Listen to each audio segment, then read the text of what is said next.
today we're gonna do some wavy stuff. Dab. Alright YouTube, so today I'm going to be talking to you guys about my weak areas. And so the number one weak area that I have is my right side. So as you can see, it's still kind of 720-ish. If you get close, let's get close in there. Right here, we are 360. We definitely 360. When you start getting here, it's breaking 360, but right here in this area, still some type of 720s going on. It's 720. So with that being said, how I'm attacking this with the angle is right here. So I'm going this way. This is the angle that I'm brushing, and when I get there, it's there. So we're never overlapping. 720 angles is this. So this is the 720 angle, and as you can see right here, it's still a little bit of my 720. So to break that, we going this way. So I can brush it either way, as long as I complete each stroke and don't overlap. So we're here, and so if we were brushing, let's say for instance we were brushing this way, we would go here, start there, and start there. Those are the angles. Hitting that whole side. So it's right here, as y'all can see, right there, and right here. So I've been doing a lot of washing styles, and I actually started doing scramble washing and just not my crown. So big shout out to Courtney, Mr. Fat Fresh. He is the one that told me about that, man. So he was like, hey, why don't you scramble wash and just not touch your crown? I'm like, nah, that's dumb.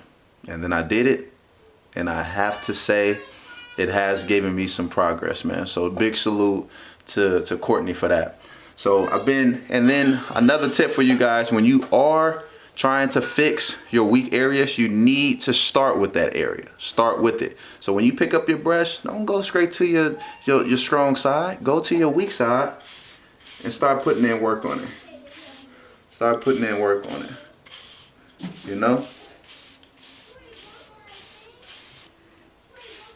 So as y'all can see, I can brush it either way, long as I still get the right angles. So, you know, this is just what I do. When I'm trying to fix an angle or fix a side, I say, which is my right side, I'm starting with that side and I'm ending with that side. So I pick up my brush and I start with that side.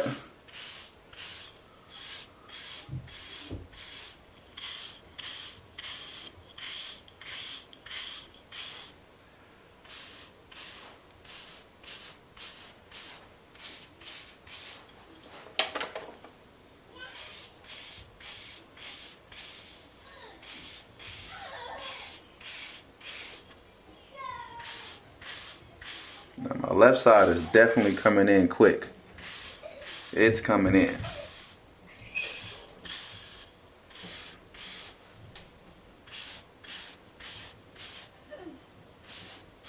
But we're always going to end on our weak side.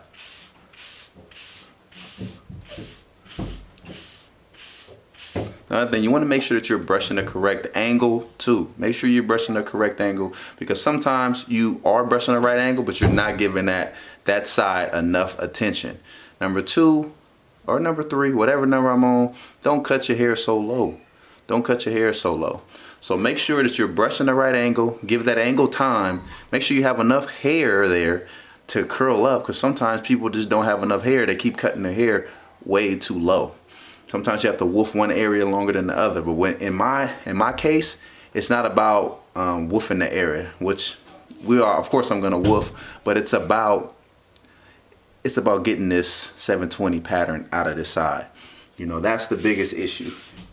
And so it's just gonna happen by brushing. Yes, I could have went and scalped again, but I don't want to do that, man. I just want to work the angle, work the brush, and just trust what I see. And from what I can see, it's gotten a lot better.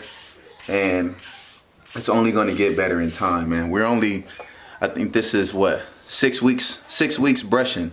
You know, this is a 6 weeks update, 6-week update. So I haven't been brushing that long, man. You know what I'm saying? I scalped on the 15th or 16th. And I started brushing like the 20th. So I ain't been brushing that long. So, and I feel like my swirl is broken. As y'all can see, we got a couple little ring action going, but the swirl is definitely broken. We are starting to hive up, and we pushing, Crockett gang. We push. Next section that I'm working on is my left back. So I want you guys to see how it's forming. So we got right here, and then you see how my waves are going downward here, and then they're going downward there, or at an angle here, and then they just break off and then go backwards. So what I want the angle to be here, straight down, and then straight down there.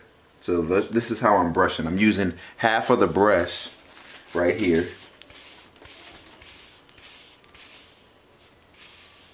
And then I'm coming there and using the other half. So I'm splitting, I'm coming here, boom, and then I'm coming there, boom.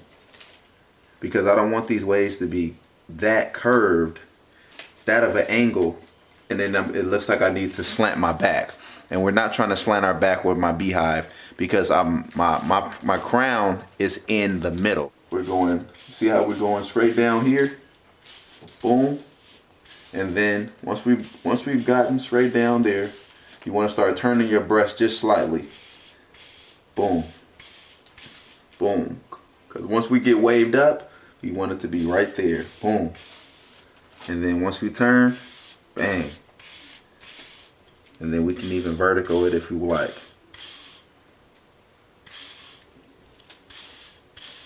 We want everything to be coming from there. So when you're in the ripple stages, you really want to focus on looking at how your pattern is coming in. It's really critical, especially when you start seeing that you might have a weak side, or you might see that this angle maybe isn't working. You need to really be paying attention to a lot of these things. And so that's why it's important that you have your mirror and you are really putting in the work, man. That is really, really critical. So now what we gonna do, we gonna get a full weak side brush session in. So grab your brushes. I'm just gonna use my softy. Grab your brushes and let's go in on the weak side right now. Cut the instrumental. Let's get it.